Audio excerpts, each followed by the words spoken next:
Shalom, kali ini kita melanjutkan seri kita mengenai Injil yang ada dalam kitab-kitab yang ada di Alkitab.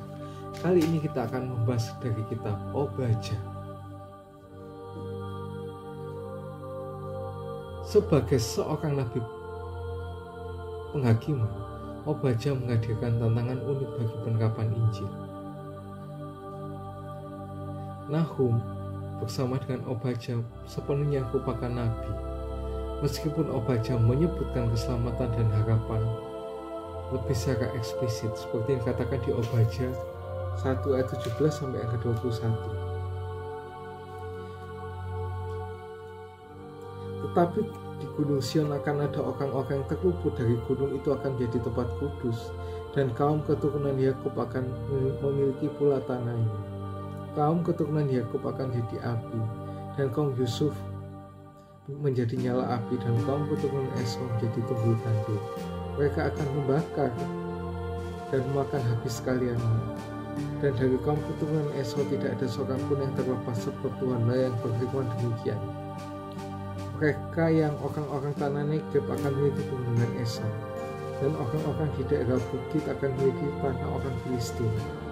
Mereka akan memiliki daerah Efraim dan daerah Samaria, dan suku Benyamin akan memiliki daerah Gilead. Orang-orang Israel yang diangkut dalam pembuangan akan memiliki tanah orang Kanaan sampai ke Sarfat, dan orang-orang Yerusalem yang diangkut dalam pembuangan yang ada di Sefarat. Mereka akan memiliki kota di tanah Negeb. Penyelamat akan naik ke atas Gunung Sion yang menghukumkan pegunungan Esau, maka Tuhanlah yang mempunyai kerajaan itu.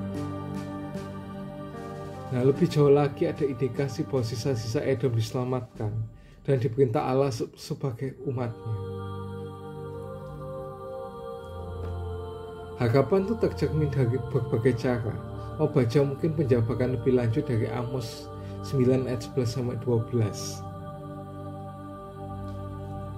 Bagian yang mendahului Obadja dalam Alkitab, yang berisi tentang pemulihan kekuasaan Daud sebagai raja melalui Mesias Israel, yang tidak hanya memulihkan nasib Yehuda, tapi juga akan mencakup sisa-sisa Edom, seperti yang katakan di Ulangan 28 ayat 9 sampai 10 dan Amos 9 ayat 11 sampai ayat 12. Kesamaan antara kedua bagian ini secara implisit akan meningkatkan pembaca bahwa sisa-sisa Edom akan berada di antara mereka yang akan menyembah Tuhan dalam kerajaan yang disempurnakan.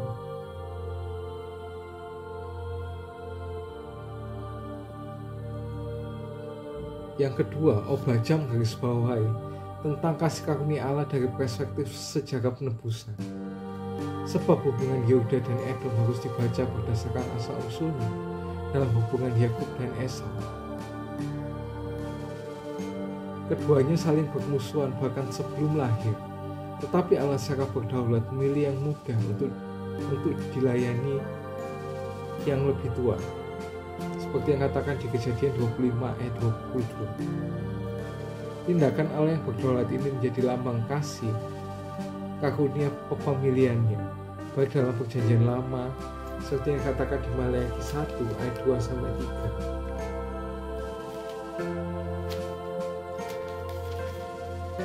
Aku mengasihi kamu, firman Tuhan, tapi kamu berkata dengan cara bagaimanakah engkau mengasihi kami? Bukankah Esau itu kakak Yakub? Demikian firman Allah. Namun aku mengasihi Yakub tapi membenci Esau, sebab itu aku membuat pegunungannya menjadi sunyi, sepi, dan tanahnya akan dijadikan padang rumput. Maupun perjanjian baru seperti yang katakan di Roma 9 ayat yang 13.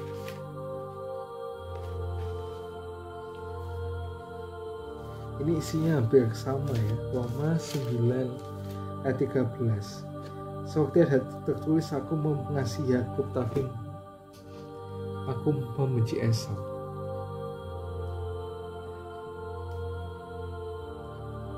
Yakub ditunjuk sebagai ahli waris perjanjian yang dibuat oleh Allah dengan Abraham, bahwa Allah akan memberkati dia dan melalui dia memberkati bangsa-bangsa, seperti yang katakan di Kejadian 12 ayat 2 sampai 3, Keluaran 2 ayat 24 dan Imamat 26 ayat yang ke-42. Meskipun demikian, Yakub berusaha keras untuk mendapatkan janji-janji itu dengan cara yang tidak etis dan mengandalkan diri sendiri, dan penerimaannya terhadap janji-janji itu meskipun ia bersengkokol adalah sebuah demonstrasi yang jelas bahwa kasih karunia Allah. Sementara itu Esau alih-alih hidup oleh iman dan janji-janji yang dibuat Allah kepada dan melalui Yakub, hidup oleh nafsu makannya dan memilih persaingan dengan saudaranya sebagai penggantinya. Pola antipati yang berulang kali mencirikan hubungan historis antara hubungan kedua bersaudara itu, misalnya di Bilangan 20 ayat 14 sampai 21, 2 Raja-Raja 16 ayat ke-6, dan juga di Yeskiel 25 ayat 12 ayat 13, dan menetapkan lintasan hubungan Yehuda Edom yang terlihat dalam Obadja.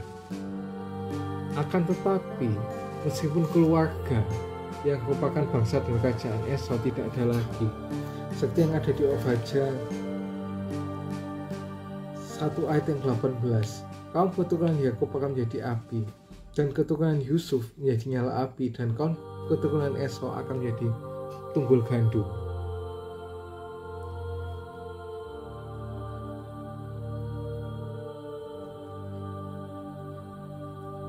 Allah juga dengan murah hati menyelamatkan sisa-sisa Edom untuk kerajaannya.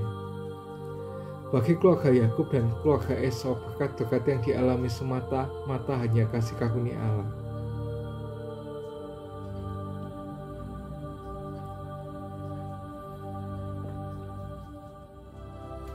Ada dua cara umum di mana perjanjian baru membahas dinamika Yakub Edom. Pertama, keturunan Abraham, dan karena itu ahli waris yang sah atas janji-janji Abraham adalah mereka yang melakukan pekerjaan Abraham dengan percaya kepada Yesus Kristus, seperti yang dikatakan di Yohanes 8 ayat 39 sampai 37. Dengan demikian, pengikut Yesus mewarisi janji-janji yang dilanjutkan melalui Yakub atau Israel, seperti yang dikatakan di Galatia 3 ayat yang ke-7, Roma 2 ayat 28, Roma 9 ayat 16 sampai 18, dan juga di Ibrani 12 ayat 15 sampai yang ke-17.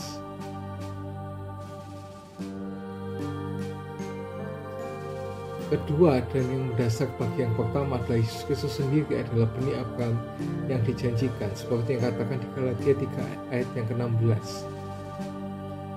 Melalui dia, setiap janji ilahi telah, sedang dan akan digenapi, seperti yang dikatakan di 2 Korintus 1 ayat yang ke-20. Sebab Kristus adalah ya bagi semua janji Allah, itulah sebabnya dia mengatakan amin untuk memuliakan Allah. Berkat-berkat perjanjian Abraham yang datang kepada orang-orang percaya ya kepada Kristus, seperti yang katakan di Galatia 3:14.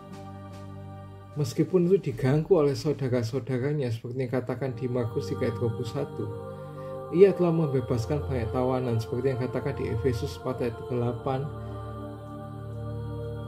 dan memulihkan kejayaan Yehuda. Berbahagialah setiap orang yang mendengar firman Tuhan, mengenungkannya, menyimpan dalam hatinya, dan bahkan melakukannya dalam kehidupan sehari-hari. Ia seperti orang yang membangun rumah di atas batu, dan apabila angin yang menerjangnya, rumah itu tidak akan roboh. Amin. Jangan lupa like, subscribe, dan share jika kalian terberkati dengan konten ini. See you and God bless you.